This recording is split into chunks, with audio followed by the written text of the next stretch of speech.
성부와 성자와 성령의 이름으로 아멘. 예수님과 어머니 하나 되신 성심을 통해 신성하신 아버지 의지의 나라에서 기도를 봉헌드립니다. 사랑하는 하나님 아버지, 아버지께 속한 선의 세력의 모든 자녀들, 특히 대한민국과 미국을 포함한 하느님 아버지의 뜻이 보시기에 맞닿는 반향을 하는 그 선의 자녀들과 나라들을 봉헌드립니다. 아버지, 그 나라를 파괴시키고자 전체주의의 세력이 아직도 나라의 근간에 뿌리를 흔들며 모든 질서를 파괴시키고 있습니다. 이런 세력들을 모조리 다 불살라 없애주시옵기를 아버지 정의의 불을 내뿜으시어 모두 파멸케 하시며 이제 아버지의 뜻, 그 질서에 순종하는 아버지께 올바르게 반영하는 자녀들을 이끄시고 어서 빨리 아버지의 나라를 건설하시고 다스려 주시옵소서. 대한민국에 살아있는 모든 마귀 세력을 가장 우두머리부터 가장 마지막 잔뿌리에 해당하는 세력까지 하나도 남김없이 뽑아다가 어머니의 위대하신 완덕의 발 아래 봉헌드립니다. 어머니, 이 악의 세력을 모두 다 없애주시고 이제 새천년 왕국을 어서 빨리 아버지께서 오셔서 건설하여 주시옵기를 저희를 대신하여 청원드려 주시옵소서. 오늘도 아버지께만 희망을 두고 갈망하는 소중한 아버지께 속한 자녀들을 하나 되신 성심을 통해 아버지 뜻에 봉헌드리오니 그들을 세상의 모든 위험과 악으로부터 보호하시고 지켜주시며 그들 각자에게 세워놓으신 아버지의 뜻을 모두 이루시며 그것을 이루기에 필요한 다양한 은총으로 그들 모두를 축복하여 주시옵소서. 또한 그들이 그 받은 은총으로 아버지께 올바르게 반영하는 자녀들이 될 수 있도록 축복하여 주시옵소서. 이 모든 기도 우리 주 예수 그리스도의 이름으로 기도드리나이다. 아멘. 성부와 성자와 성령의 이름으로 아멘. 안녕하십니까. 하나님의 뜻성교의 피아수녀입니다. 오늘도 여러분들과 함께 하나님 아버지께서 사랑하시는 자녀들에게 주신 진리의 나라, 그 아름답고 고결한 차원의 세계에 대해서 학습해 보도록 하겠습니다. 2023년 2월 10일 대중을 위한 메시지. 저 무리는 또다시 하나님 아버지의 성심이라고 알게 된 큰 불꽃을 봅니다. 하나님 아버지께서 말씀하십니다. 자녀들아, 너희가 나의 자비를 신뢰할 때 너희는 나를 기쁘게 한다. 그러나 사탄은 너희의 양심을 흔들어 너희를 두려운 상태에 빠지게 하기 위해 노력한다. 사랑은 두려움을 몰아내고 신뢰를 육성한다. 너희가 누구에게 귀를 기울이고 있는지에 주의하여라. 신성한 자비를 신뢰하는 데에는 용기가 요구된다. 이 용기를 얻기 위해 기도하여라. 우리는 함께 두려움의 죄책감에서 벗어나 평화에 이를 수 있다. 나의 사랑을 좀 더 잘 알 수 있도록 그리고 거룩한 사랑을 통해 나의 용서를 이해할 수 있도록 기도하여라. 그런 다음 너희 자신을 용서할 수 있도록 기도하여라. 그 안에 너희의 평화가 있기 때문이다. 주님의 말씀입니다. 하느님 감사합니다.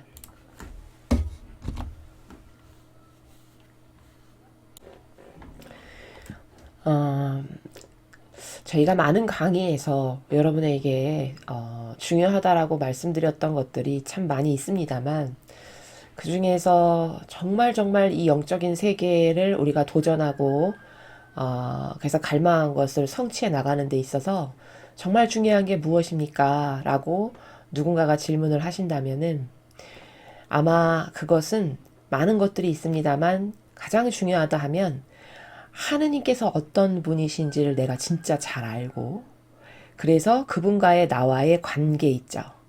그 관계성을 매일매일 향상시키는 것. 이게 가장 중요한 과제고 목표고 희망이다. 이렇게 말씀드릴 수 있습니다.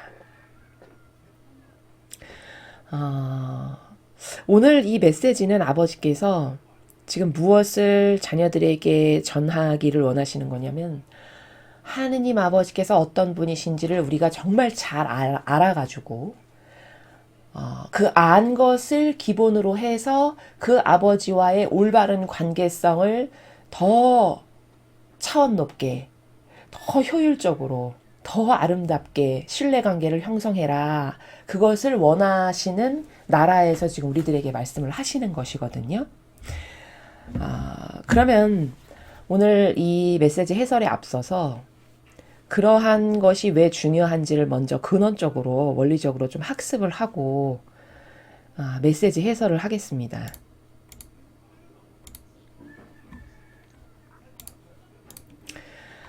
자, 여기 보시면요. 제목을 제가 하느님과 나와의 올바른 관계라고 이렇게 제목을 붙여보았는데요.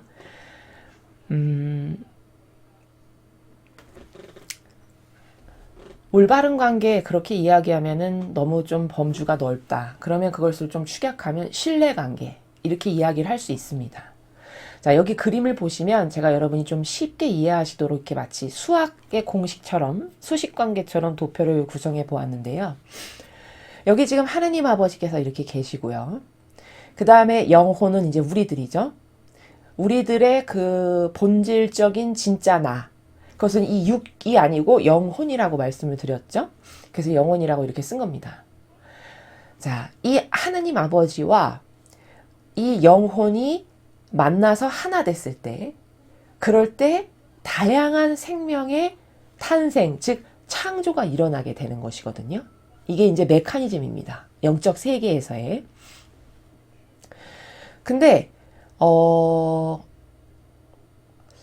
이 하느님 아버지와 영혼이 만나서, 여기 지금 플러스라고 표현한 거는 도식화하기 위해서 이렇게 표현한 겁니다만, 여러분의 이해를 돕기 위해서 말로 풀면, 즉 하느님과 영혼이 하나 되었을 때라는 뜻이거든요. 다시 말해 신뢰관계를 어떻게 형성하여 어떻게 하나 됐는가 라는 표현을 제가 이렇게 한 겁니다. 자, 그렇게 하나 되면 이 하느님과 영혼 사이에 하나 되는 정도에 따라서 무한한 생명이 매 순간 창조가 되게 되는 거거든요. 근데 이 생명의 탄생이라는 거는 또 사람이 이해할 때 뭔가를 만들어내는 것만 어떤 창조고 생명의 탄생이라고 이해하기 쉽지만, 그것이 아니라 여기서 생명의 탄생이라고 표현하는 것은 하느님 아버지의 뜻이 곧 생명입니다. 이해되십니까? 그러니까 하느님 아버지의 뜻, 나라는 그 전체 자체가 다 생명이에요. 그러므로 여기서 생명이라고 지칭하는 것은 인간 세상사에서 뭘 만들어내야 되고 뭘 탄생해야 되고 그것만에 국한된 것이 아니고, 그 아버지의 뜻은 전체가 다 생명인데 영혼이 그 아버지의 뜻에 얼마나 하나 되고 신뢰관계로 용해되었는가에 따라서 무수히 많은 창조가 일어날 수 있고 생명의 탄생이 일어날 수 있다라는 메커니즘인 거거든요. 근데 여기서 문제가 보면은 그럼 많은 것들을 창조할 수 있는데 이렇게 하나님과 영혼이 하나 되었을 때 그 창조, 다시 말해서 생명은 이 영혼이 어떻게 반향하느냐에 따라, 그 하나님의 뜻 생명에 어떻게 반향을 하느냐에 따라 한도 끝도 없이 지고하게 올라갈 수 있는 나라입니다. 그것은 왜 그러냐면, 여기 이제 두 개의 매개체가 있잖아요. 하느님과 영혼이라고 하는. 근데 하느님은 고정된 수예요. 고정됐다라고 제가 표현하는 건 무슨 뜻이냐면, 이미 전지전능하신 능력을 가지고 계신 무한성의 분이세요. 신이시니까. 그럼 여기는 무한성으로 고정된 거고, 변수는 영혼이에요. 영혼. 이 영혼이 어떤 양질에 따라 반향을 하느냐에 따라서 무한하신 하느님의 능력이 이 영혼에게 개입하는 정도가 달라지는 거죠. 고로 다시 말해 하느님과 영혼이 하나 되는 신뢰관계에서 엄청난 다양한 생명의 창조를 많이 하고 싶다. 그러면 이 영혼이 이 하느님과 어떻게 하나 되느냐에 달려 있어요. 어떻게 신뢰하고 그래서 그 신뢰의 근거에서 어떻게 하나 되었느냐에 따른 그 반향, 그것에 따라 지고하다는 건 끝이 없다는 말이거든요. 이 영혼의 성장이 끝이 알 수 없을 만큼 지고해져요. 왜냐하면 이분이 무한하시기 때문에. 이해되시죠? 이래서 인간이 하느님과 하나 되는 것은 그래서 중요한 거예요. 내가 어떻게 반향하느냐에 따라 그 아버지의 능력이, 내가 잘 반향하면 내 부족한 것을 이 무한하신 아버지께서 채워주셔서 능력을 주시거든요. 그러면 그 주시는 능력에 따라서 한도 끝도 없이 반향할 수 있게 되고 한도 끝도 없는 아름다운 생명의 창조가 매 순간 일어나게 되는 겁니다. 이게 하느님과 우리와의 관계예요. 이해가 되시죠? 그래서 이 지고한 탄생 창조를 일으킬 수 있는데 한 영혼이 그 영혼이 수준이 뜻의 자녀로 사는지 의지의 자녀로 사는지 피앗의 자녀로 사는지는 자기 자유의지가 선택하기 나름이에요. 그렇죠? 이거 누구도 강요한 거 아니고 누구도 가로막을 수 없는 겁니다. 제가 지금 여기 아래가 제일 아래가 뜻의 자녀고 의지의 자녀고 피앗의 자녀인데 이 아래에서 위로 가면 갈수록 더 고차원적인 거고 고도적인 거고 더 하나된 거고 용해된 거고 이런 차원이에요. 낮은 차원부터 높은 차원에 이르기까지의 순서로 쓴 거거든요. 그러므로 내가 그 뜻의 자녀로서 반향을 하면 그만큼의 창조와 탄생이 생명의 탄생이 일어나는 거고 내가 의지의 자녀로 살면 의지의 자녀로 살면서 반향하는 그 임계 질량의 크기에 만큼에 해당하는 만큼의 생명의 탄생이 일어나는 거고 내가 그거보다 더 고결한 피앗의 자녀로 산다. 그러면 피앗의 자녀가 하나님과 완전히 하나 되어 맺는 신뢰관계에 기반한 것에 따라 지고한 가치의 생명 탄생 창조를 매 현순간 할 수도 있는 거다라는 겁니다. 이해되시죠? 이래서 하나님과 하나 되는 것은 이래서 중요한 거예요. 내가 어떻게 신뢰관계로 하나 되느냐에 따라서 그 영혼을 통해서 아버지께서 그 영혼 안에서 일하시면서 창조하시는 세계는 감히 가늠할 수 없을 만큼 지고해지는 거다. 그리고 영혼과 하느님은 이런 메커니즘의 관계 가운데 살아가는 거다. 그래서 반향이 중요한 거다. 이렇게 말씀을 드릴 수 있다라는 것이죠.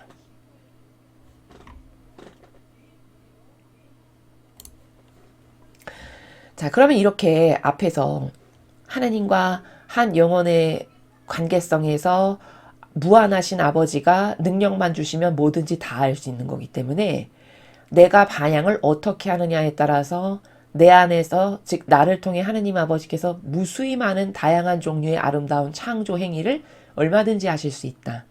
그 인간의 반향에 따라 창조가 일어나고 생명의 탄생이 일어나는 거다. 이렇게 말씀을 드렸습니다. 근데 그런 차원은 뜻의 자녀의 수준으로 사는 사람도 있고 의지의 자녀로 살아가는 사람도 있고 그것보다 더 고결해지면 피앗의 자녀로 살아가는 이렇게 다양한 다중적인 차원의 나라가 있는 건데 이제 그 중에서 제가 여러분에게 여기 설명드리고자 하는 거는 의지의 자녀가 되고 싶다. 예를 들어서 그러면 그 의지의 자녀가 되기 위한 기본 전제 조건이 있어요. 이 세 가지를 충족해야 의지의 자녀로 내가 하느님께 받아들여질 수 있는 거고 비로소 의지의 자녀로서 본격적으로 살아가는 거거든요. 그러면 도대체 어떤 것을 받아들여야 내가 의지의 자녀로 살아갈 수 있냐 라는 것인데요.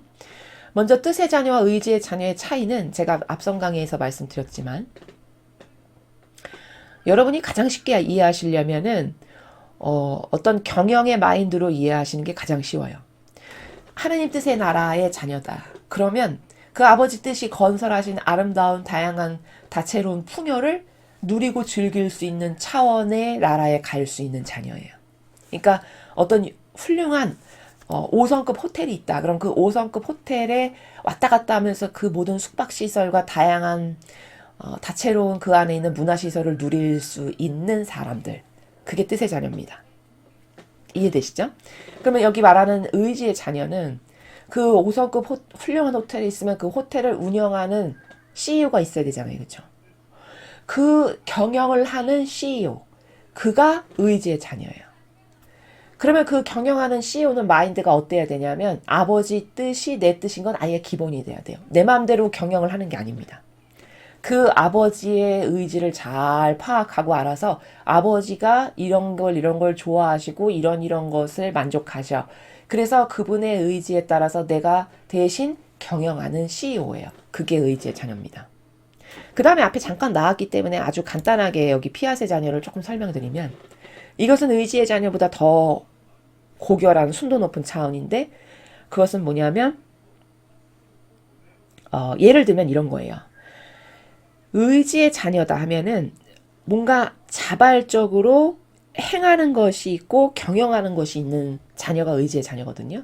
그 아버지가 가지고 계신 수많은 것이 있으면은 쉽게 이야기하면 이런 거죠. 아버지가 운영하시는 많은 사업체가 있어. 그러면 이제 그 중에 내가 한 사업체를 담당해서 경영자로서 CEO로서 그런 마인드를 가지고 내가 주도적으로 경영을 해서 이윤을 내고 소출을 많이 내고 그래서 많은 창조를 일으키는 이게 의지의 자녀예요. 그러면 피아세 자녀는 뭐냐면 더 정수인데 더 정수라는 건 무슨 뜻이냐면 창조도 다양한 게 있잖아요. 예를 들어 내가 리어카를 만드는 사람이에요. 옛날에 이렇게 끌고 다니는 그 리어카 여러분 아시죠? 리어카를 만드는 것도 창조는 창조죠. 그렇죠? 그리고 그 리어카를 이렇게 끌고 다니려면 그 리어카를 운전하는 법을 알아야 되잖아요. 이제 그런 리어카를 내가 주도적으로 만들고 창조해서 그걸로 뭐 어떤 장사를 해서 돈을 버는 어떤 이런 창조 행위를 주도적으로 하는 게 의지의 자녀인데 피아세 자녀는 뭐냐면 그런 어떤 리어카를 만들어서 운행을 하는 것과 예를 들어 얼마 전에 우리가 나로호를 만들어서 우주에 우리 자체 기술력으로 전부 다 생산해가지고 우주에 발사해서 성공적으로 발사를 마쳤죠. 그러면 그 나로호를 만드는 자녀도 있을 거 아니겠습니까? 그렇죠? 그러면 그 리어카를 만들어서 운전하는 것과 나로호를 창조적으로 만들어가지고 그것을 내가 운행을 할 줄 아는 것은 굉장히 갭이 있죠. 그렇죠? 똑같이 무엇을 창조하고 만들고 경영을 한다라는 것에서는 공통점이 있겠으나 굉장히 고도화된 기술 집약적이고 축약적인 그런 것을 할 수 있는 나로호를 직접 창의적으로 만들어서 시험 운행을 해가지고 결국에 우주에 발사체를 쏘서 그것이 이제 사실적 실용적으로 위성으로서의 역할을 하면서 쓸 수 있는 것까지 이 일련의 모든 과정을 내가 창의적이고 주도적이고 자발적으로 해서 그것을 운행까지 할 수 있다. 이게 피아세 자녀예요. 그러면 의지의 자녀와 피아세 자녀의 차이를 조금 아시겠죠? 이건 더 고도화된 거다라는 거예요. 똑같이 뭔가 경영도 하고 창조적인 마인드로 뭔가 개발도 하고 그래서 운행도 하고 경영도 하는 것은 맞으나 더 고도화되고 더 정수의 고결성의 수준 높은 그런 경영자, 그런 마인드의 CEO, 리더는 피아세 자녀다라는 거죠. 이해되시죠? 요런 차이가 있다는 거예요. 그러면 요런 차이는 내가 하느님 아버지와 얼마나 하나 됐느냐에 따라서 아버지께서 맡기시는 게 다 다를 수밖에 없죠. 그렇죠? 아니 이런 거죠. 자녀가 10명 있어. 근데 내가 기업을 운행하는 회장님이면 내가 기업체의 여러 가지 그 사업 운영하는 것이 있으면은 그 중에 가장 핵심이 되는 사업체가 있을 수밖에 없잖아요. 그렇죠? 거기서 이윤을 가장 많이 내고 내 기업의 정수이고 핵심 분야의 파트야. 그럼 그거 아무에게나 내가 내 자식이 10명 있을 때 아무에게나 그거 한번 경영해봐라 이렇게 넘길 수는 없는 거잖아요. 그 10명 중에 가장 능력이 뛰어나고 가장 나랑 완전히 하나 돼서 내 맘이 곧 제 맘이네. 내 맘을 제가 아주 뼛속 깊이 속속들이 잘 알고서 내 의지를 다 간파해서 마치 내가 운행하는 것처럼 운영하는 것처럼 운영할 수 있다. 그런 자녀에게 그 기업의 수많은 그 조직 중에 가장 핵심이 되는 조직은 그런 자녀에게 맡길 수밖에 없죠. 내가 기업 회장이어도 마찬가지라는 거죠. 그러면 그것은 어떤 것에 의해서 내가 얘한테 이런 기업을 맡길 건가 아니면 기업 중에서도 가장 이윤 못 내고 처치곤란인 그런 사업체도 있을 수밖에 없잖아요. 그것은 누구한테 맡길 거냐라는 것은 나와 얼마나 하나 된 자녀인가 나를 얼마나 사랑해서 그 수준이 어느 정도인가에 따라서 그것에 다 다양하게 맡길 수밖에 없죠. 인간도. 하느님도 마찬가지시라는 겁니다. 아버지가 지금까지는 직접 다 운영을 하시고 경영을 하셨던 거예요. 왜? 의지의 자녀, 피아세 자녀, 뜻의 자녀가 아직 소출이 되지 않았기 때문에 다 인간적 자기의지로 살지.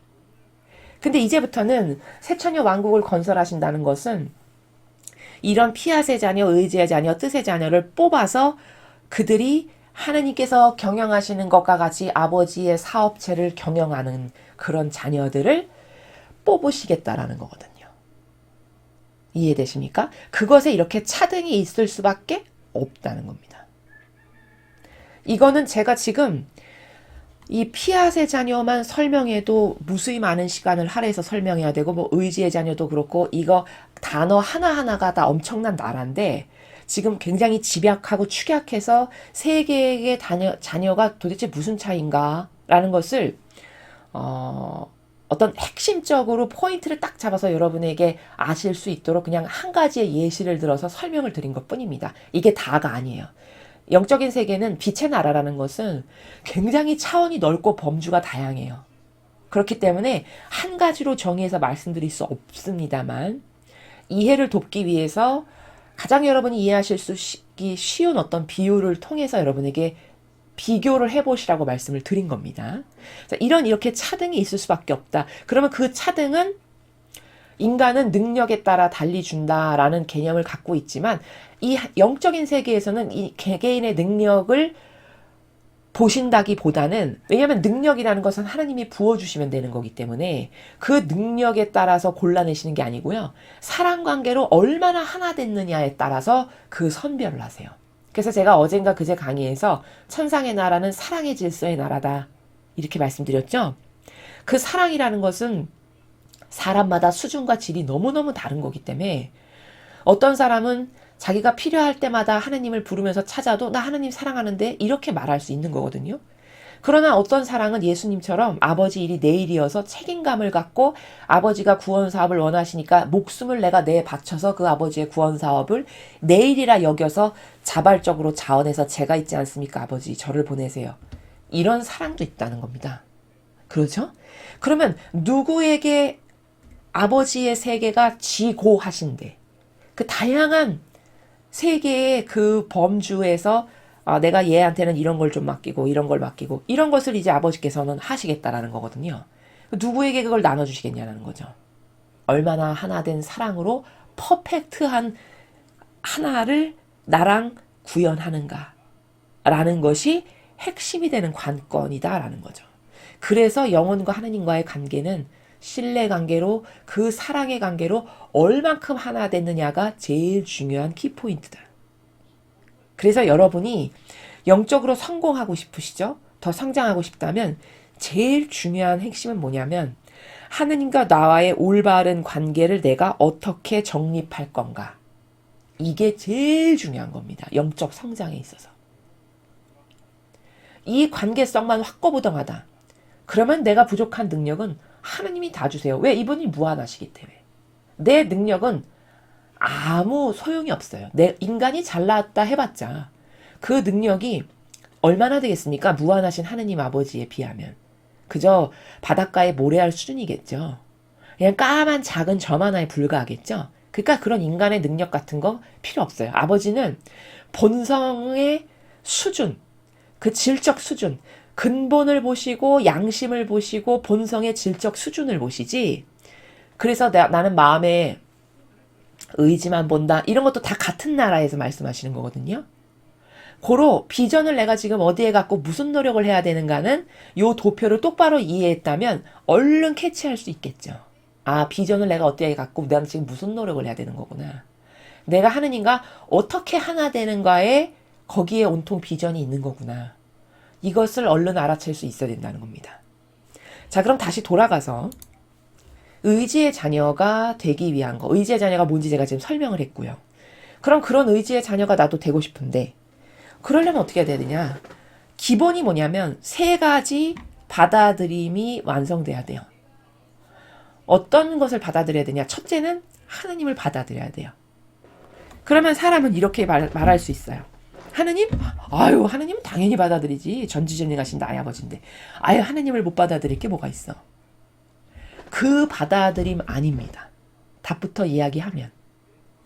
여기서 하나님을 받아들인다는 거는 다시 말해 하나님을 사랑하는 건데 그 사랑한다라는 차원이 어떤 거냐면 하나님께서 어떤 분이신지를 내가 깨닫고 근데 그 깨닫는 것도 한도 끝도 없어요. 하나님이 어떤 분이신지를 깨닫는다는 거는.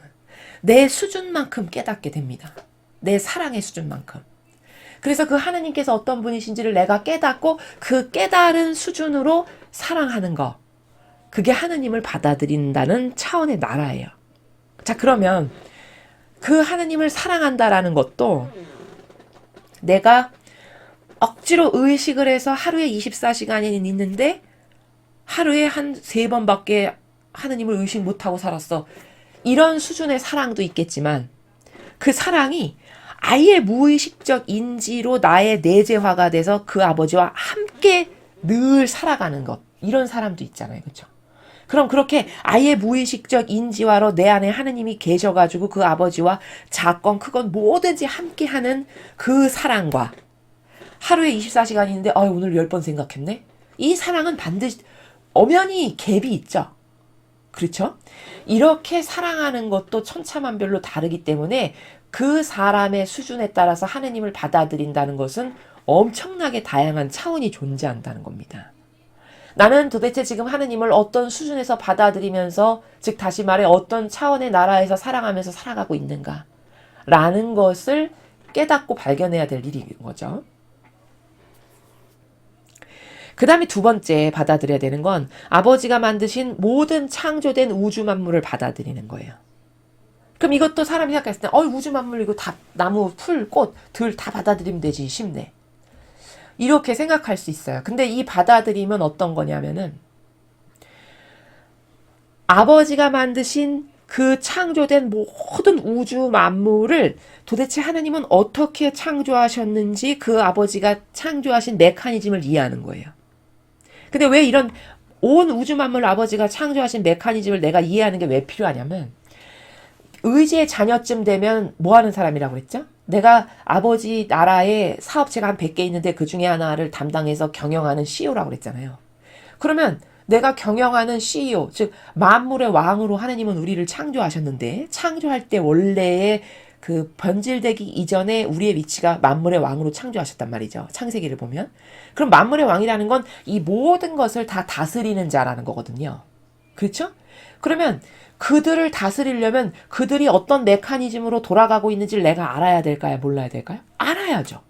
알아야 그들을 다스릴 거 아닙니까? 그렇죠? 그래서 아버지가 만드신 온 우주 만물의 메커니즘을 이해해야 된다는 거예요. 왜? 내가 다스리는 자가 돼야 되니까. 그러니까 태양아 고맙다. 사랑한다. 아버지 뜻 안에 사랑한다.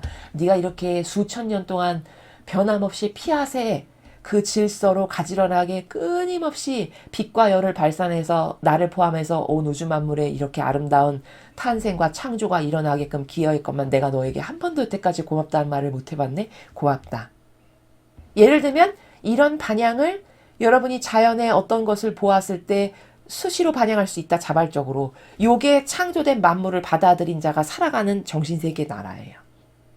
이해되시죠? 그들을 다스리는 자가 돼야 하니까 그 아버지가 만드신 우주 만물의 메커니즘을 이해하고 깨달을 필요가 있다라는 거죠. 자, 그러면 그 메커니즘을 이해하게 되면 그것을 만드신 아버지도 그 우주 만물의 창조된 우주 만물을 보면서 아버지를 또한 깨닫고 발견할 수 있게 되죠. 그래서 그 창조된 우주 만물을 깨닫고 발견하여 그것을 한 차원 넘어서 그 우주 만물을 만드신 아버지까지도 깨닫고 발견하게 되는 것. 그게 창조된 만물을 받아들이는 자의 자세고 정신세계라는 겁니다. 이해되시죠? 그 다음에 세 번째 받아들여야 되는 건 뭐냐면 나 자신이에요. 나 자신을 의지의 자녀가 되고 싶으면 받아들여야 돼요. 근데 이 세 가지 중에 가장 하기 어려운 거 뭐냐고 여쭤보면 거의 대다수의 사람이 나 자신을 받아들이는 게 제일 어려울 것 같네. 이렇게 이야기하세요. 근데 그거는 오해가 있어서 그래요. 어떤 오해 때문에 그러냐면 이 나 자신을 받아들인다는 건 뭐냐면 자칫 잘못하면 이렇게 이해할 수 있어요. 지금 죄악으로 이렇게 울퉁불퉁 뒤죽박죽 엉망진창이 된 내 영혼 있잖아요. 내가 봐도 마음에 안 드는 내 영혼. 그냥 그 뒤죽박죽인 나를 받아들이라는 말인가 보다. 이렇게 이해하시면 안 된다는 거예요. 그 나라가 아닙니다. 여기 받아들이는 건. 그렇게 죄악으로 찌그러져, 이런 어떤 환경적 요소로 찌그러져, 이상한 부모 어떤 양육 때문에 거기서부터 받은 영향 때문에 찌그러져. 온통 울퉁발퉁 마치 찌그러진 깡통 캔같이 된 그게 진리를 만나기 이전의 우리거든요. 게다가 또 원죄로 한번 찌그러져. 그러면 우그러진 깡통을 생각해 보세요. 그게 진리를 모르고 살아가는 대다수의 인간의 영혼의 모습이에요. 그러면 그 찌그러진 깡통을 받아들이라는 말이냐? 그게 아니라는 겁니다. 여기 나 자신을 받아들이라는 거는 그게 아니고요. 이런 거예요. 아, 내가 이런 환경 영향, 부모의 잘못된 양육 방식, 내 기호 정서가 병들어가지고 이상한 거짓 교회로부터 파고 들어온 정서, 이런 수많은 걸로 내가 이렇게 찌그러졌구나. 이거를 이해하고요. 발견했어. 그럼 오케이. 그래. 현재 나 그렇다는 거 알겠어. 그래. 인정해. 근데 내가 그거 그대로 살다 죽을 순 없지. 하나님께서 나를 만드신 목적이 있고 본래 내가 있는데 해서 그 본연의 나 있죠. 아버지께서 만드신 본연의 나라는 것이 사람마다 다 있어요. 고유성으로. 그 본연의 나를 깨닫고 그 본연의 내가 있다라는 것을 인정하고 깨닫고 그래서 그 본연의 나로 돌아가겠습니다. 그 본연의 나를 받아들입니다. 라는 게 나 자신을 받아들이는 거예요. 이해가 되시죠? 요렇게 해서 요 세 가지를 받아들이는 기본 정신이 구축이 됐다. 그럼 이제 의지의 자녀가 되기 위한 기본 조건이 된 겁니다. 이해되십니까? 그럼 여러분 잘 보세요. 이렇게 그러면 여기 하느님도 받아들이고 만물도 받아들이고 나 자신도 받아들이고 이 정도가 되면 이것보다 더 근본은 뭐가 돼야 되냐면 여기 불평불만이 있다거나 내 것을 쓰는 게 있다거나 내 거를 뭐 들이미는 게 있다거나 이런 게 있어가지고서는 이 받아들이는 게 있을 수가 구현될 수가 없죠. 그러니까 의지의 자녀가 되기 위한 기본이 세 가지를 받아들이는 건데 이 세 가지를 받아들이려면 이것보다 더 앞선 전제가 뭐냐면 나로부터 인발부된 모든 것은 완전히 다 끊어버려야 되는. 그래야 받아들일 것 아니겠습니까? 받아들인다는 건 다 수용하는 거잖아요. 그렇죠? 그럼 이것을 수용하려면 내 것이 있는 가운데 이런 걸 수용할 수 있나요? 없거든요. 그러니까 그 자아에서 발로되는 내 것은 완전히 다 부인하고 이거는 아닙니다. 틀렸습니다. 저는 이거 절대 원치 않습니다. 해서 그것을 완벽히 거부한 그 근본에다가 이 세 가지 받아들이는 것이 저는 오늘부터 이걸로 삽니다. 했을 때 비로소 의지의 자녀가 되기 위한 기본의 베이직이 구현된 거다라는 겁니다. 자, 이해가 되시죠? 자, 그럼 이제 여기까지 이해를 하고 본문으로 돌아가서 우리가 지금 배운 이 영적인 하느님과의 나와의 관계가 왜 중요하고 그 중요성을 깨달았다면 내가 어떻게 반향하느냐에, 즉 반향이라는 것은 사랑으로 어떻게 하느님과 하나 되느냐에 따라 내가 다양한 차원의 자녀로 살아갈 수 있다. 그거는 내 자유의지가 원하는 것을 선택하는 것이고 어떤 강요도 아니고 누가 하지 말라고 막는 사람도 없다. 다 자기가 선택하는 거다. 그런데 그중에 의지의 자녀가 되고 싶다면 어떤 선행되는 기본 정신세계의 구축이 내 안에 기본적으로 구현이 돼야 된다라는 것까지 설명을 했습니다. 그럼 이제 본문을 보시죠. 자녀들아, 너희가 나의 자비를 신뢰할 때 너희는 나를 기쁘게 한다. 자, 하느님의 자비를 신뢰한다면 하느님을 기쁘게 한다. 라고 이렇게 말씀하시는데 너무 이 일은 이와 같이 당연해 보이죠.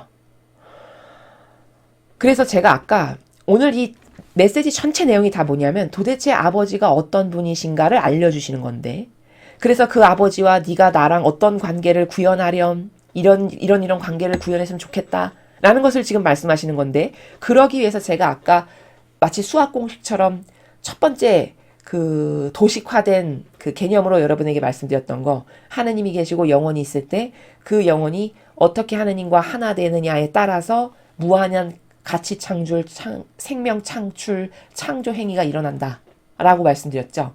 바로 그 나라에서 이 문장을 보시면요. 너희가 나의 자비를 신뢰할 때 너희는 나를 기쁘게 한다. 즉 다시 말해 하나님과의 관계가 어떠하느냐에 따라서 하나님과 나와의 관계가 어떠하느냐에 따라서 아버지를 기쁘게도 하고 기쁘게 하는 차원을 넘어서서 신뢰할 수도 있고 신뢰의 차원을 넘어서서 야 쟤는 내 말이면 무조건 다 되는 피앗 내가 쟤를 피앗으로 인정한다라고 하는 이런 다양한 차원의 범주가 있다라는 것이죠. 그래서 하느님의 자비를 신뢰할 때 너는 나를 기쁘게 한다. 기쁘게 하는 건 뭐 당연하겠죠. 이 정도 되면. 아버지 자비를 신뢰하는 영혼이면. 그래서 아까 제가 하느님과 나와의 관계를 내가 어떻게 구축하느냐가 곧 한 영혼인 나의 비전이다.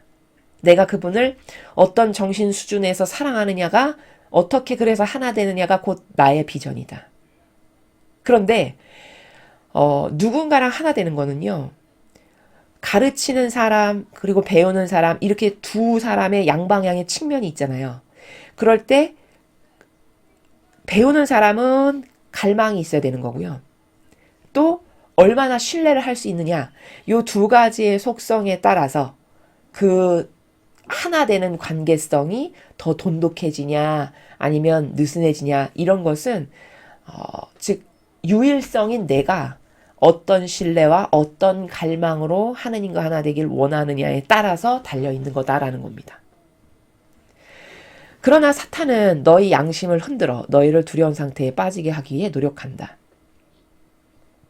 자, 아버지 자비를 신뢰하면 아버지는 그게 곧 기쁘시대요. 왜?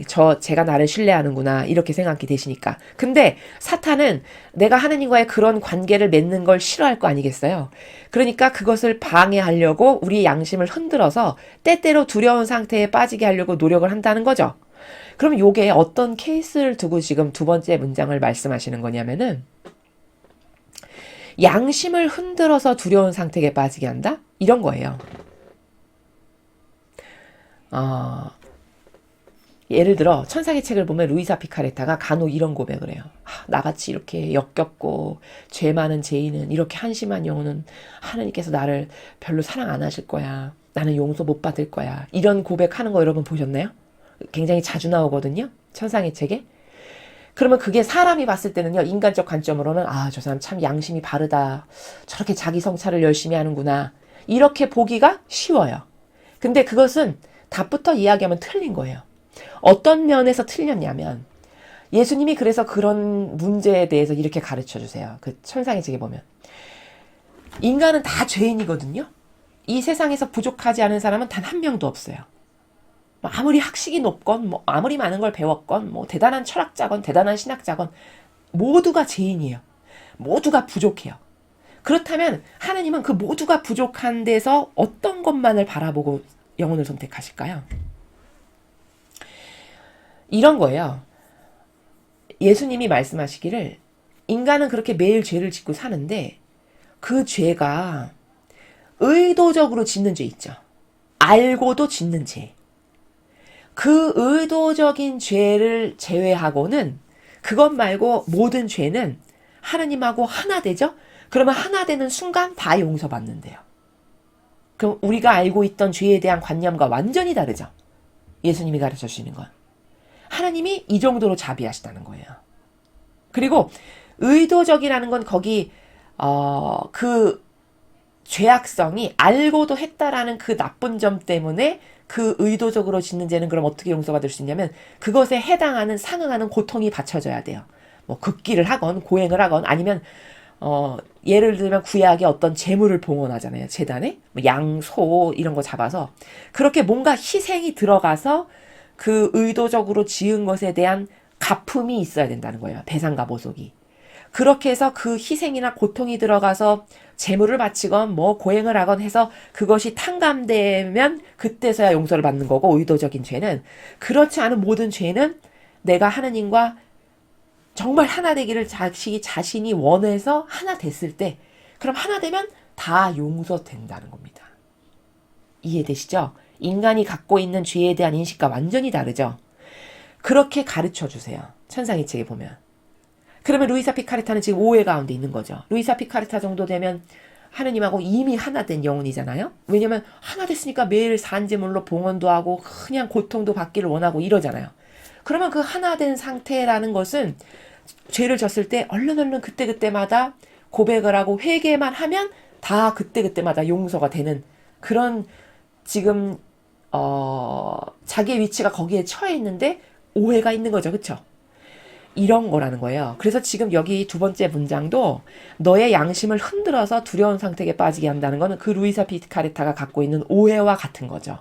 우리도 내가 이렇게 나쁘고 이렇게 나쁘고 생각해보니까 지난날 이런 죄도 졌고 하나님은 나 별로 사랑 안 하실 거야. 내가 보니까 내가 생각해도 이렇게 나빠.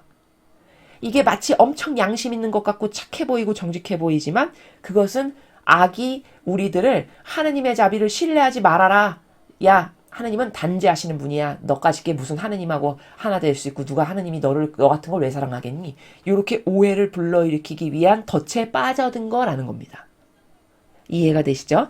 그래서 그런 것이 아니다라고 지금 아버지께서 가르쳐 주시는 것이고요. 사랑은 두려움을 몰아내고 신뢰를 육성한다. 자, 사랑은 다시 말하지만 신뢰관계예요. 그렇죠? 사랑은 신뢰관계입니다. 그렇기 때문에 신뢰관계가 허약하잖아요? 그러면 사정없이 수시로 흔들리는 거예요. 그렇지 않나요? 내가 저 사람을 믿어. 근데 그 믿는 차원이 신뢰관계의 근본이 뿌리를 깊이 땅에 마치 내리고 서 있는 아주 100년 된 고목나무와 같이 그 뿌리가 깊으면 신뢰관계가 그렇게 깊으면 뭐 태풍이 몰아치건 한다는데 그 뿌리째 드러나서 뽑히지는 않거든요. 근데 많은 신앙인이 왜 신뢰관계가 뿌리째 흔들리냐면 그 하느님에 대한 인식이 부족하다 보니까 우리 아버지가 어떤 분이신지를 잘 모르다 보니까 그 뿌리가 얕은 거죠. 나무가 깊이 뿌리를 내린 것처럼 그렇게 깊이 내려야 되는데 그 뿌리가 얕은 거예요. 그러니까 사정없이 뿌리째 흔들리는 거죠. 그래서 신뢰관계가 허약하면 수시로 흔들린다. 그러나 이 사랑이라는 것은 신뢰관계인데 그 신뢰관계가 두터우면 두터울수록 두려움 같은 거 있을 리가 없어요. 그렇죠. 그 두려움을 몰아내고 신뢰를 육성한다는 건 끊임없이 더 건강하게, 더 굳건하게 한다라는 말이죠. 너희가 누구에게 귀를 기울이고 있는지에 주의해라.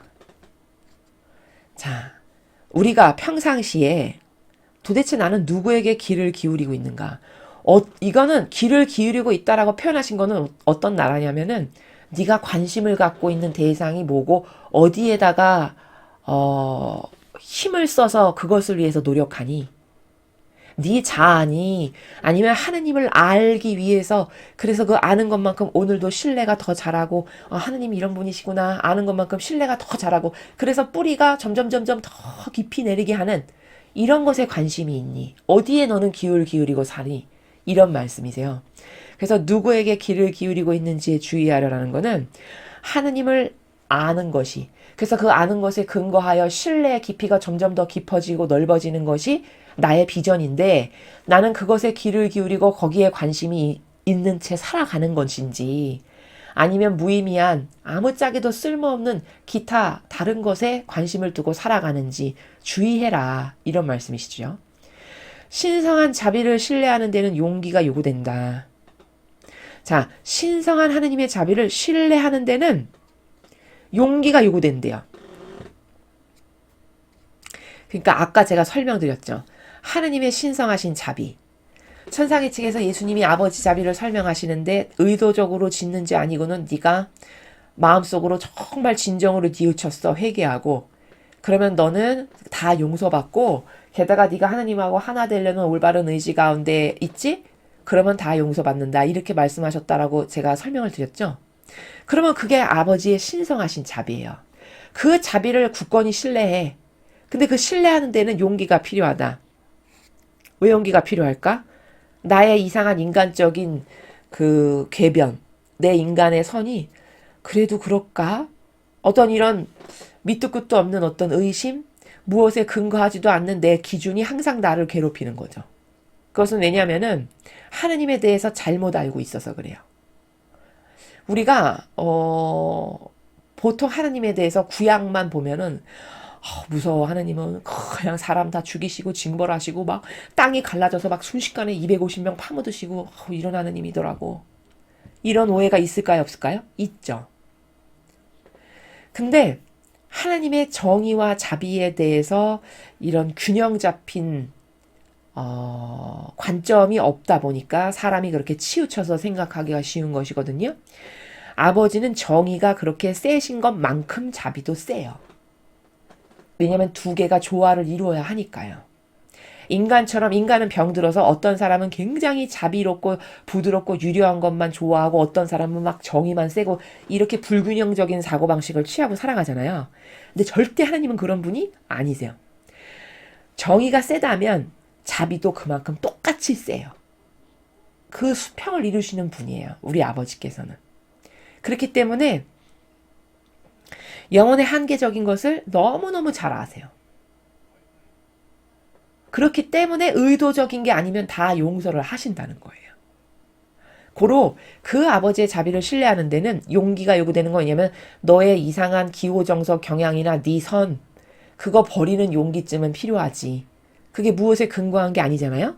내가 잘못 여기다가 가져다 놓은 사고방식 안에 오류죠. 그쵸? 이 용기를 얻기에 기도해라. 아버지, 제가 이렇게 잘못된 사고방식으로 아버지에 대해서 올바로 알지도 못하고 오해가 많이 있는데요. 제가 아버지의 신성하신 자비를 성경에 보고 천상의 책에 보니까 그렇다라고 아버지께서 가르쳐 주셨어요. 그것만을 그게 진실이니까 그 진리가 진짜니까 제가 그 진짜만을 신뢰하고 믿을 수 있게 저를 좀 축복해 주세요. 그리고 이런 이상한 두려움, 의심, 믿지 못하는 이런 거는 다 없애주세요. 이렇게 기도하라라고 말씀하시는 거죠. 우리는 함께 두려움의 죄책감에서 벗어나 평화에 이를 수 있다. 자, 그런 두려움. 제가 좀 전에 말씀드렸죠. 하느님을 올바르게 이해하지 못해서 무서운 대상을 하고 착각해서 내가 갖고 있는 두려움 같은 거. 그런 두려움의 죄책감에서 벗어나서 평화에 이룰 수 있다. 네가 나의 자비를 올바르게 깨닫고 발견하고 이해한다면 이런 말씀이시죠. 그래서 여러분 많은 분들 중에 이런 오해 많으시거든요. 저는요 과거에 이런 죄도 졌고요. 이런 것도 했고 이런 거 저는 정말 나쁜 거 많이 했어요. 저도 사랑하실까요? 저 용서하실까요? 이런 분들 계세요. 그것은 인간의 말을 믿으시면 안 되고요. 이런 하느님의 말씀을 믿으셔야 돼요. 천상의 책에서 혹은 성경에서 혹은 이런 메시지에서 아버지께서 내 신성한 자비는 이런 거니까 너가 이런 의도적인 죄는 이렇게 해야 용서받을 수 있는 거고 그게 아닌다면 이러면 다 용서한다라는 그 진리를 믿어야죠. 그렇죠? 그래서 그런 죄책감에서 벗어나서 너가 너의 영혼이 진정으로 평화에 이르기를 내가 바란다. 이런 말씀이시죠? 그래서 인간적인 선 있잖아요. 여러분이 여태까지 하느님에 대해서 오해를 갖고 있거나 잘못 알고 있어서 굴절된 사고로 하나님을 이해했던 거 그런 인간적인 선은 다 막입니다. 나의 사랑을 좀 더 잘 알 수 있도록 그리고 거룩한 사랑을 통해 나의 용서를 이해할 수 있도록 기도하여라.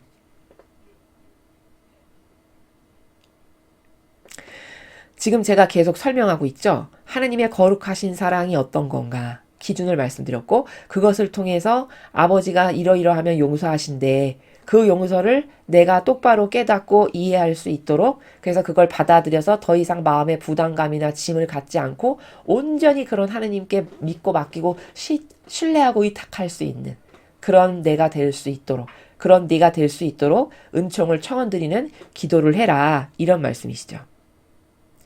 지금 이런 말씀을 반복해서 왜 하시냐면요. 아까 제가 도표에서 하느님과 인간의 한 영혼의 관계성이 굉장히 중요한데 이런 마음 안에 오해가 있어가지고 껄끄러움이 자꾸 남아있잖아요. 어떤 두려움이라든가 죄책감이라든가 하느님에 대한 올바르지 못한 인식으로 인한 어떤 매끄럽지 못한 것 그런 게 남아있으면은 하느님과의 올바른 관계를 맺는데 장애가 될까요? 안 될까요? 장애가 될 수밖에 없어요.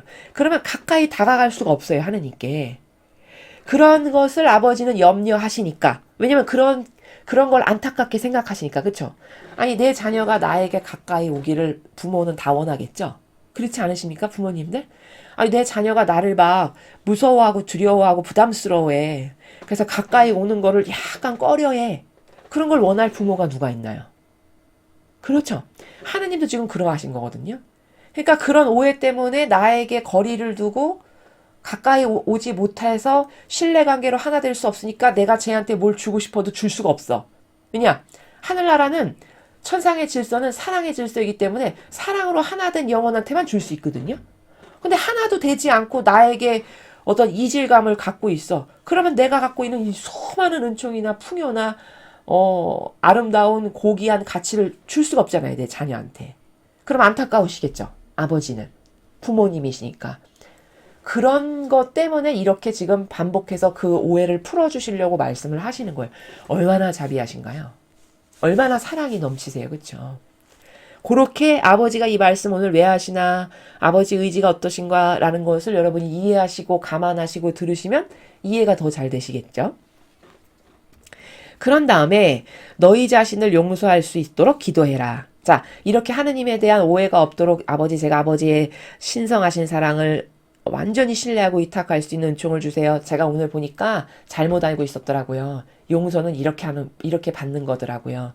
제가 그것을 믿습니다. 지난날 저의 많은 죄악들 다 용서해 주세요. 아버지랑 하나 되겠습니다. 요렇게 하렴이라고 가르쳐 주시고, 그 다음에는 이제 너 자신을 용서할 수 있겠니? 용서가 잘 안 돼. 그럼 그 용서를 할 수 있도록 기도하렴, 도와달라고 이렇게 말씀하시는 거예요. 자, 그러면 오늘 요 챕터에 용서가 나왔기 때문에 용서에 대해서 근원적으로 우리가 학습을 좀 하죠.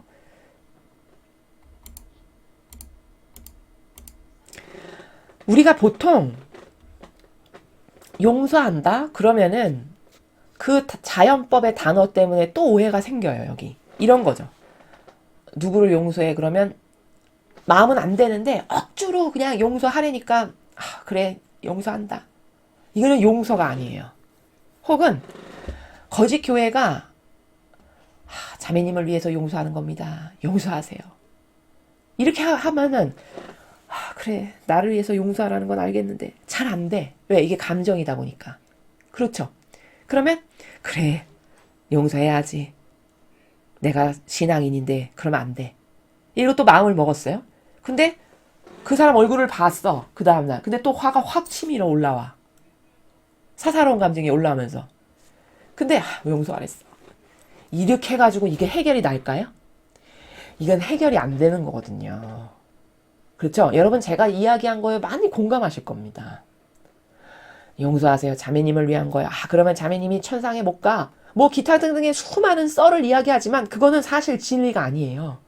그냥 병든 인간의 감성을 위로해주는, 그리고 어쩔 수 없이 그렇게 해야만 해라는 어떤 그냥 당위적인 말일 뿐이지, 그 당위적인 말이 진리는 아니거든요. 그러니까 그게 확실하게 해결이 안 되는 거죠. 이게 해소가 안 돼요. 그러니까 볼 때마다 또 화가 올라오고, 볼 때마다 사사로운 감정이 싹 올라오고, 참으랬어. 이를 악물고 또 이렇게 해서는 해결이 안 되는 겁니다. 그렇죠? 이거는 진리는 다 근원을 따지죠. 원리를 따져요. 근원을 따지고 원리를 따지고 본질을 따집니다. 그렇기 때문에 해결이 되는 거예요. 그렇기 때문에 해소가 되고 문제를 풀 수 있는 건 그래서 진리에서만 가능한 겁니다. 이해되시죠? 그러면 용서에 대해서 우리가 올바른 기본 원리, 개념부터 잡고 가야 돼요. 자, 용서라는 거는 뭐냐면 이런 거예요. 진리의 나라에서 봤을 때, 제가 예전에 그 성경을 해설할 때 말씀드렸는데, 용서는 뭐냐면 서로 가던 사람이 이 서로 가는 거 잘못됐구나를 알았어. 깨달았어. 그래서 인정을 하고 받아들였어. 그래서 다시는 서로는 잘못됐으니까 안 갑니다 하고 딱 끊어버리고 이제부터 동으로만 가. 이게 용서예요. 그리고 이게 곧 회개예요. 용서랑 회개는요, 사실 똑같은 원리예요. 제가 여기 이렇게 써놨죠. 용서, 회개. 똑같은 원리인데 하나는 남을 향해서 하는 거다. 또 하나는 나를 향해서 하는 거다. 요거의 차이만 있어요. 회개는 자기 자신을 향해서 하는 거고 용서는 남을 향해서 하는 거잖아요. 그 대상만 차이가 있는 거지 본질적으로는 똑같아요. 용서건 회개건 가던 길에서 내가 이것이 옛날엔 죄악인 줄 모르고 그렇게 살았는데 진리를 배우고 깨닫다 보니까 이 서쪽으로 가는 게 완전 죄고 나쁜 거고 내 영혼을 망가뜨리는 거고 하느님도 슬퍼하시는 거고 마귀만 기쁘게 하라는 걸 깨달았어. 그래서 이거 다시는 안 해야 되겠다. 이거 악이구나, 마귀구나. 내가 여태 속았네? 해서 도끼로 딱 끊어버렸어. 그리고 오늘부터 완전히 내가 동으로만 다녀. 이게 진정한 회개고요. 남을 용서하는 것도 이 나라에서만 용서가 가능해요. 그 삶을 살았던 대표적인 사람이 사도 바오로예요. 확 와닿으시죠? 사도 바오로가 그 바리사이, 율법학자, 그 무리 중에 하나였잖아요. 그래서 하느님의 백성을 엄청나게 탄압하고 박해했어요. 막 갖다 가두고 막 죽여버리고 그 앞장서서 박해하고 탄압하고 죽이는데 아주 그냥 열혈 당원이었단 말이죠. 그랬던 사람이, 그럼 그 사람이 서로 살았던 사람이죠. 근데 그랬던 사람이 여러분이 다 아시다시피 다마스커스로 가는 길에서 예수님이 만나주셨죠? 사울아 사울아 왜 나를 박해하느냐. 누구십니까? 네가 박해하는 예수다. 그 사람이 그 하나님의 특별한 은총을 한번 번개처럼 딱 맞고 나서 완전히 달라지죠. 사람이. 깨달은 거예요. 지금까지 사도 바오로가 서쪽에 나라에서 삶을 살았던 거는 오해가 있었던 거거든요. 그게 하느님을 진정으로 사랑하고 하느님을 위하는 거라고 생각했던 거예요. 왜? 자기가 맨날 바리새인법학자한테 여태까지 배워왔던 걸로는 그게 진정한 신앙이라고 거기서 배우고 학습을 했으니까. 근데 그거는 본질적으로 진리의 나라에서 봤을 땐 완전 오해였잖아요. 그러니까 그 오해를 깨달은 거죠. 그 순간. 깨닫고 그게 진짜 잘못된 거고 본질적 신앙이 뭔지를 알았어, 이 사람이. 그래서 그 도끼를 확 끊어버리고 이제 완전히 주님의 사도로 동으로 가는 삶을 살죠. 이게 회개예요. 용서하는 것도 이게 용서예요. 이걸 완전히 끊어버리고 이쪽으로 돌아가는, 정반대로. 이때만 용서가 똑바로 될 수 있어요. 이 오해가 풀려서 이것을 도끼로 끊어버렸을 때만. 자, 그러면 이게 원리거든요. 용서와 회개. 그러면 여기서 아버지께서 너 자신을 용서할 수 있도록 기도해라 라는 거는 무슨 뜻이냐? 지금 요 오른쪽에 이렇게 막 이 엉망진창 꼬인 거, 이게 변질된 나예요. 진리를 모르고 살아가는 세상에 수많은 인간이 지금 이 형태예요. 영혼이. 근데 자기가 이런 형태라는 걸 모르는 것 뿐이에요. 다시 말하면 우그러진 깡통이에요. 캔 깡통. 이런 오해, 저런 오해, 이런 오해. 이렇게 해서 다 우그러질 대로 우그러진. 이게 변질된 현재의 나란 말이죠. 용서라는 거는 이렇게 변질된 우그러질 대로 우그러진 너를 그냥 받아들여. 이게 아니고요. 자기 자신을 용서한다는 거는 그 말이 아니라 이렇게 살던 사람이 마치 사도 바오로가 서로 가던 걸 확 끊어버리고 이제 동으로 가는 삶을 살아서 주님의 사도가 되는 것처럼, 아, 이거 본래 나 아니야. 내가 지금 오해가 있고 수십 년 동안의 종교생활 때문에 찌그러지고 부모의 잘못된 양육, 세상으로부터의 어떤 내가 받은 환경적인 요소로부터 들어온 악습, 기타 등등으로 이렇게 우그러진 거야. 이거 나 아니야. 이거 인정할 수 없어. 해서 이게 만약에 예쁜 이 별이 본래 나였다. 하느님이 창조하셨던 본연의 내 모습이었다. 그러면 이거 나 아니고 이게 나야. 이 본연의 나로 돌아가서 이렇게 다시 살아야지. 이걸 완성해야겠어. 이렇게 하는 게 자기 자신을 용서하는 거예요. 다시 말해 본연의 위치로, 본연의 나로 돌아가는 것이 자신을 용서하는 겁니다. 이게 자신을 용서하는 거예요. 이렇게 살아야 되겠다. 그래서 이렇게 살아야 되겠다라고 결심했기 때문에 자아도 버리고 남도 수용하고 가족도 사랑하고 끌어안고 이렇게 하는 거거든요. 요 본래 나를 찾으려고. 그렇죠.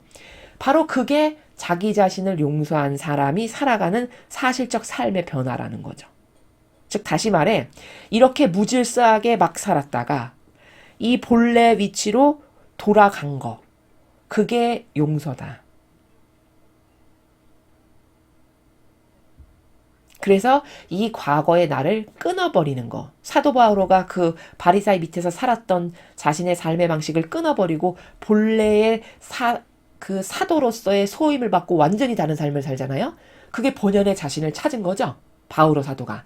마치 그런 것처럼 이 본연의 나를 찾으려고 인간적인 것도 버리고 인간 내선도 버리고 기호정서 경향도 버리고 이것도 끊어버리고 이렇게 해서 지금 노력하면서 살아가는 게 뭐냐면 본연의 나를 찾아가는 길이라는 거예요. 그게 진정으로 자신을 용서한 거다라는 겁니다. 용서가 이런 원리의 차원의 나라라는 겁니다.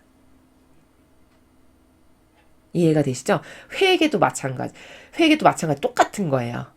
이 회개는 자기 자신의 삶을 돌아봐서 이거 잘못됐구나. 야, 이거 이런 나 마음에 안 들어. 하느님이 나를 이렇게 만드시지 않았어. 아, 나 이거 거부할 거야. 딱 끊어버리고 이제 이렇게 살아야지 해서 맨날 진리에 근거해서 삶을 살려고 여러분이 노력하시잖아요. 그래서 이것도 바꾸고 저것도 바꾸고 그게 본연의 나를 지금 찾아가고 있는 거고 그게 회개한 거예요.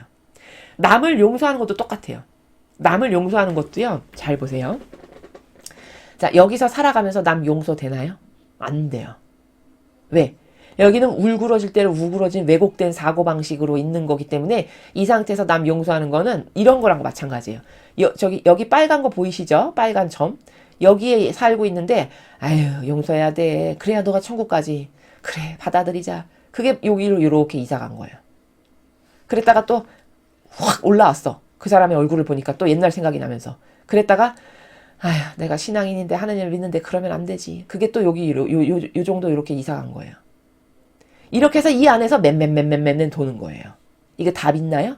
답 없어요. 이거를 신앙 상담이라고 하는 거고 심리 상담하러 가잖아요. 그러면 심리 상담 이런 거 하는 거예요. 이 안에서 그냥 맨 이렇게 돌아서 미궁에 영원히 빠지게 만드는. 이게 심리 상담입니다. 이게 답이 있을까요? 이 사고방식 안에서 자리만 이렇게 옮긴다라고 해서 이게 답이 있나요? 답 없습니다. 여러분 많이 해보셨잖아요. 그렇죠? 용서하려고 그렇게 하는데 안 돼요. 그게 왜냐? 이 사고방식을 계속 쓰면서 여기 안에 있으니까 용서가 안 되죠. 그렇죠? 그러니까 이 사고방식 버리라는 거예요. 여기에서 살잖아요. 그럼 용서 다 돼요. 왜냐? 이 본연의 나는 일단 정직하죠. 또 자기 자신에게 정직하죠. 또 겸손해지죠. 그리고 받아들일 걸 받아들이게 되죠. 이렇게 본질의 나로 자꾸 돌아가니까 자기 자신에게 정직하면은 아 나는 이런 면에서 부족하니까 그 사람이 이런 면에서 부족하다는 건 받아들이는 게 당연하구나. 이렇게 해서 받아들이는 게 쉬워지는 거예요. 그래서 남을 용서하는 게 여기서 살 때나 되는 겁니다. 그래 내가 부족한 걸 인정하듯이 그 사람 부족한 것도 인정해야지. 아 그게 당연한 거구나. 아 난 정직한 사람이 되고 싶어. 아 이게 정직한 거구나. 쿨 그래 받아들이자. 그게 여기서나 되는 거예요. 여기서 진짜 살 때만. 여기서는 안 되죠, 당연히. 이렇게 울그러질 대로 울그러진 사고방식에서는. 그러니까 남을 용서하는 것도 항상 피상적이야. 그때뿐이야. 100년이 지나도 100년 전에 억울했던 거 계속 말해. 왜 그럴까요? 여기서 사니까. 그 답이 있나? 답이 없어요. 그렇죠? 그래서 용서하는 것도 여기 본연의 나로 와서 여기서 살 때만 그 남을 용서하는 것도 비로소 가능해진다. 왜냐면 여기 올바른 관념, 정신세계의 나라에서 살아가고 그것이 내 것이 되다 보니 그 올바른 정신세계에서는 정직해야 돼. 하느님 앞에 이런 죄인인데 저 사람이 저런 부족은 종류만 다를 뿐이지 나랑 똑같은 부족이구나. 이런 것을 깨닫고 자꾸 발견하게 되거든요. 여기서 살면. 그러니까 여기서는 용서가 자연스럽게 잘 된다는 거죠. 당연한 걸로 받아들이고. 이해되시죠? 그래서 용서와 회개는 사실 똑같은 거고 관점만 나를 향한 거냐 남을 향한 거냐 이런 차이다. 그것은 가던 길에서 완전히 돌아서서 여기서 살아갈 때만 가능한 거다라는 것이고요. 이제 추가로 하나 더 그거보다 조금 더 고도화된 개념 말씀드리면 사실 용서와 회개는 피앗의 정신이에요. 왜냐? 왜 피앗의 정신이냐? 피앗이 뭐냐면요. 원래 있던 자리로 돌아가는 거거든요. 자, 여러분. 온 우주 만물이 아버지의 피앗 생겨라 라는 말씀으로 생겼죠, 지금. 그리고 수천 년이 지나도 그 자리에 가만히 있죠. 그리고 제 역할을 다 하죠. 오로지 인간만 피앗이 정신이 없어요. 제 위치에 지금 우리가 있나요? 아니요. 원죄 짓고 떨궈져 나갔어요. 그럼 그 떨어져 나간 상태에서도 여기서도 똑바로 하나님께 갈망하고 바라보고 하나님만을 생각하고 그렇게 사나요? 아니잖아요. 다 100명이면 100명이 다 다른 역겨운 인간의 뜻을 따르면서 살죠. 그렇죠? 이렇게 무질서해요. 인간이. 그 인간에게만 피앗 정신이 없단 말이죠. 그 피앗 정신이 없는 무질서한 이렇게 막살은 내가 다시 아버지가 맨 처음에 창조하셨던 그 본연의 나로 가야지 해서 아버지의 질서를 받아들이고 그 빛을 받아들이고 그래서 회개할 걸 회개하고 자꾸 정직해지고 겸손해지고 이러면 점점 본연의 나로 돌아가는 거죠. 그러니까 원래 무질서했던 게 본래 위치에 나로 가는 거니까 피앗이라는 겁니다. 그래서 용서와 회개의 정신은 곧 피앗이라는 거예요. 이해되시죠? 그래서 여기서 살 때만 용서도 가능하고 회개도 가능하고 자기 자신을 용서하는 것도 여기서만 가능하구나 라는 것을 오늘 후미의 아버지께서 말씀하신 그 메시지의 내용. 그런 다음 너희 자신을 용서할 수 있도록 기도하라. 자신을 용서하는 게 뭔지를 제가 지금 설명드린 겁니다. 그 안에 너희의 평화가 있기 때문이다. 자, 그 안에 너희의 평화가 있기 때문이다는 무슨 뜻이죠? 여기서 살 때만 영혼이 평화로울 수 있다는 거예요. 여기서 살 때만 용서도 할 수 있고 회개도 할 수 있고 본래 피앗 정신으로 돌아가는 것도 여기서 살 때만 가능하고 그때서야 비로소 네 영혼은 편안한 평화 가운데 살아갈 수 있다라는 겁니다. 여기서 살 때. 여러분 여기서 사니까 평화가 있나요? 마음 안에? 없죠. 왜? 이 잘못된 사고방식 안에는 온통 오해와 망상과 부작용으로 가득한데 여기서 어떻게 평화를 누릴 수 있습니까? 그렇죠. 여기서는 100년을 노력해도 헛수고예요. 일로 와서 여기서 살려는 노력을 본질적으로 할 때만 모든 것이 해결이 가능하고 이게 솔루션이라는 겁니다. 그럴 때만 너에게 진정한 평화가 찾아올 수 있다라고 지금 아버지께서 후미에 말씀을 하신 거다라는 거예요. 이해되시죠? 그래서 오늘 이 메시지는 하느님이 어떤 분이신가, 아버지의 특히 자비에 대해서 우리가 얼마나 오해가 많은가라는 것에 대해서 배웠습니다. 그리고 아까 그 서두에 좀 원리적 학습을 오늘 좀 했는데 하느님과의 나와의 관계가 어떻게 정립되는 것이 한 인간의 비전이다. 그리고 그런 비전은 내가 뜻의 자녀로 살 수도 있고 의지의 자녀로 살 수도 있고 피앗의 자녀로 살 수도 있고 다양한데 다채로운데 어디 가서 사는 건 내 자유예요. 내가 어떻게 사랑으로 하나 되고 싶은가에 따라서 수준 높은 차원의 자녀로 살 수도 있는 거고요. 하나 되는 게 싫어. 하느님 사랑해서 완전히 하나 되는 게 싫어. 그러면 어쩔 수 없이 저 후미에 밑에 나라에 갈 수밖에 없는 거죠. 그렇죠? 하느님은 절대 강요를 안 하시니까요.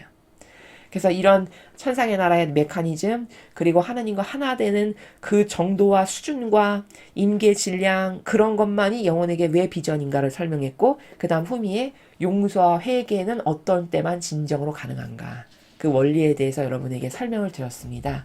오늘 많은 것을 배웠는데요. 학습하신 것을 바탕으로 해서 여러분 삶을 점검도 해보시고 어떤 것을 고칠까, 내가 어떻게 좀 새로워질까, 오늘 배운 것을 근거로 해서 무엇을 바꿀까 이런 것을 점검하고 실천하시는 그런 여러분들 되셨으면 좋겠습니다. 이상으로 2023년 2월 10일 대중을 위한 메시지 해설을 마치겠습니다. 감사합니다.